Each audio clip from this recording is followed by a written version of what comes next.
20th Century Fox and George Lucas, the man who brought you American Graffiti, now bring you an adventure unlike anything on your planet. Star Wars. I am C-3PO, human cyborg relations, and this is my counterpart, R2-D2. Hello. The story of a boy, a girl, and a universe. It's an epic of heroes and villains and aliens from 1,000 worlds. A billion years in the making. The next chapter in the Star Wars saga. Then, in May of 1980, the Empire struck back. An epic of alien worlds.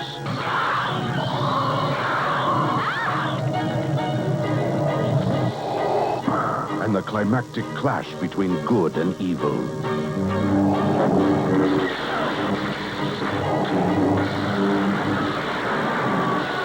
Join the further adventures of Luke Skywalker, Princess Leia, Han Solo, Lando Calrissian, C-3PO, R2-D2, and Chewbacca in a spectacular new episode of the continuing Star Wars saga, The Empire Strikes Back.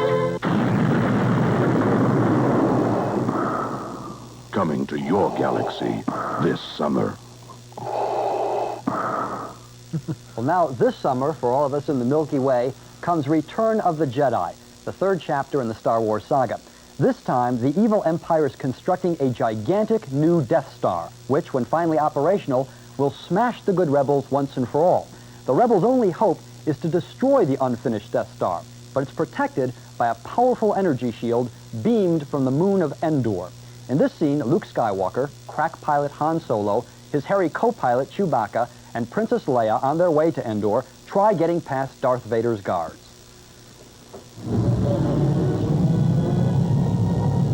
Shuttle Tidarium transmits the clearance code for shield passage. Transmission commencing.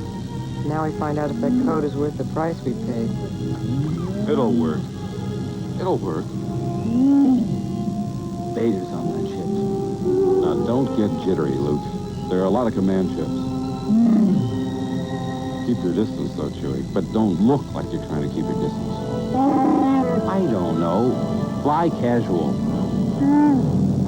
Once they land on the moon of Endor, Han and Leia find themselves in a shootout with the Imperial Guard protecting the power station.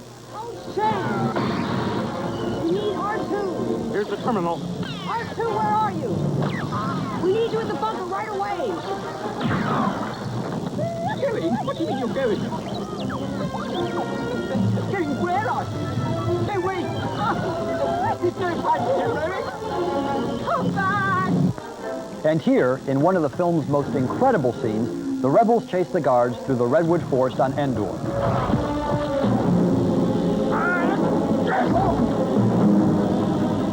Over there! 2 more of them! I see them! Wait, Leia! Hey, wait!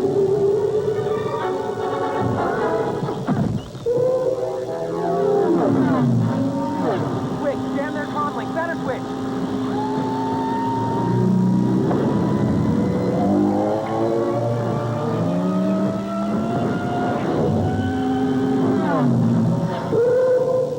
Move closer! Get alongside that one!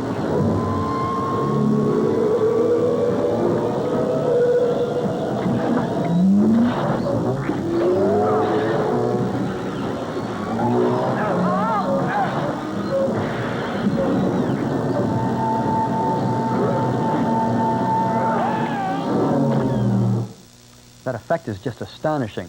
Well, meanwhile, Luke Skywalker goes to fulfill his destiny and confront the man who may or may not be his father, Darth Vader. And while Luke is fighting it out with Vader, good old Lando Calrissian is commanding an armada of rebel spaceships to blow up the Death Star. Ah, but has Han deactivated the energy shield yet? Look, S-Falls, attack position. May the Force be with us. We've got to be able to get some kind of reading on that shield, up or down. Well, how could they be jamming us if they don't know if we're coming? Break off the attack. The shield is still up. I get no reading. You sure? Pull up! All craft, pull up! Take a base of action. Green group, strip across the holding sector as we shelter. Admiral, we have enemy ships, Sector 47. It's a trap. Fighters coming in.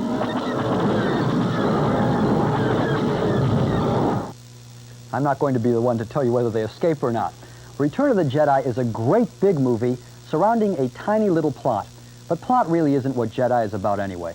Jedi is mainly about the wonders of filmmaking technology, and it has the most spectacular special effects I've ever seen. Not just spaceships this time, but a whole menagerie of realistically bizarre creatures like a giant hybrid of a frog and a worm named Jabba the Hutt, and an army of furry little bear men called Ewoks. Jedi does have some slow passages here and there, but every time you think it's going to stall, it revs right up again and takes your breath away with another dazzling display of filmmaking. Still, Jedi is more than special effects, and it has something its two predecessors didn't have.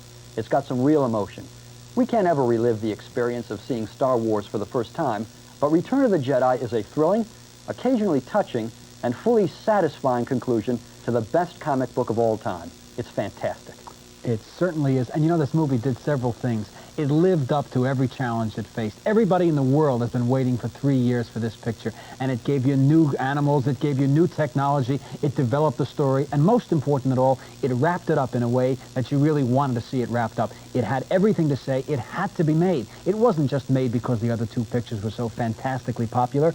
It really had a story to tell. And that's why it works. It's not cashing in on the two Exactly. films like Jaws 2 or something Exactly. like that. But I think most people want to know about this film. First, how does it compare with the two predecessors? And in my opinion, it compares very, very favorably. I think it's better than the second one, too, yeah. Yes, I think, well, it's the conclusion, Yeah. so it's got the advantage of building to a climax. And second, how different is it from its two predecessors? And I think one thing you can say about this is that it's more elaborate. Physically, it's larger. Bigger sets, bigger special effects.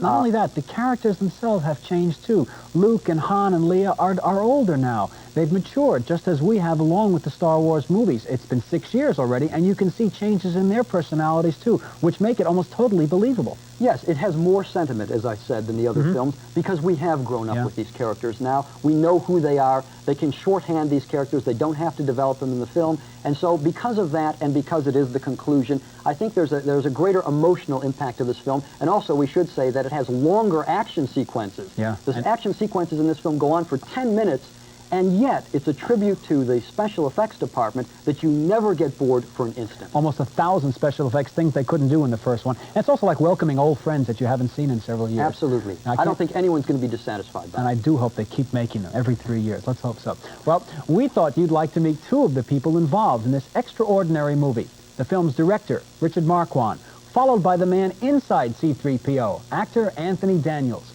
Neil first asked Marquand how he prepared for this monumental challenge. By the time I actually came to shoot Jedi, I knew Star Wars and Empire backwards and forwards. I knew them extremely well. And I liked the apparent naivete and simplicity with which George had made Star Wars. I liked that style very much. Game clear? Okay, stay sharp.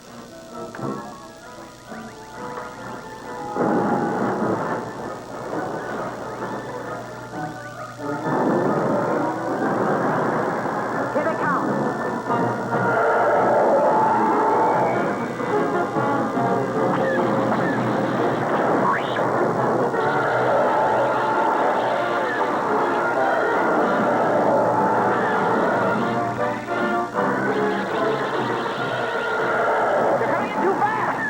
I found the slight, possibly over-sophistication of a slightly more filmic, more visual way in which Kirsch told his story a little bit excessive for me, for my tastes.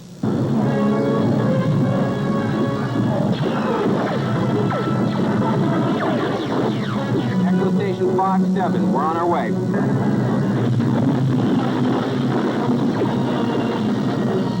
All right, Boyd, keep tight now. Listen, I have no approach vector. I'm not set. Steady, Jack. Attack pattern Delta. Go now. All right, I'm coming in. I'm a sentimental, very emotional Welshman with a rather maddening sense of humor. I have a twinkle in my eye, and I think the previous director was a different kind of person with perhaps a deeper sense of gloom or a deeper sense of doom, and maybe slightly less sense of humor. George is a different man again, with a different kind of an attitude to relationships and so forth. Maybe a little bit more introverted, perhaps a little bit more distant, with maybe therefore a greater sense of action storyline and perhaps less interest in the way that people interact. For me, this film is about friendship and loyalty and trust and self-identification. But don't take it too seriously. Let's have a laugh about it. But when we're going to cry, let's cry. And when we're going to laugh, let's laugh. And I think that's what I guess I brought to this movie, and I like to think that's why I was asked to direct it. You directed Anthony Daniels as C-3PO, the robot. And I'm wondering what it's like to direct a star who happens to be an inanimate object. Tony Daniels is a brilliant actor, as you can see. His performance is amazing. His ability to express things through a completely blank sheet of metal is quite extraordinary. I'd better knock, I suppose. There doesn't seem to be anyone here. Let's go back and tell Master Luke. Goodness gracious me. R2-D-Toa.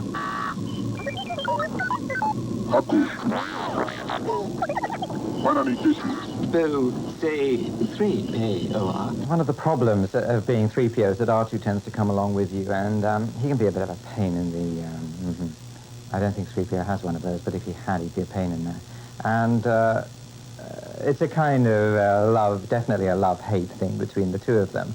And one of the main problems is that if you have a very serious discussion, for instance, with a cup of tea, so that if I sit here saying, you know, where are you going? Well, what makes you think there are settlements over there? Well, that weighs much.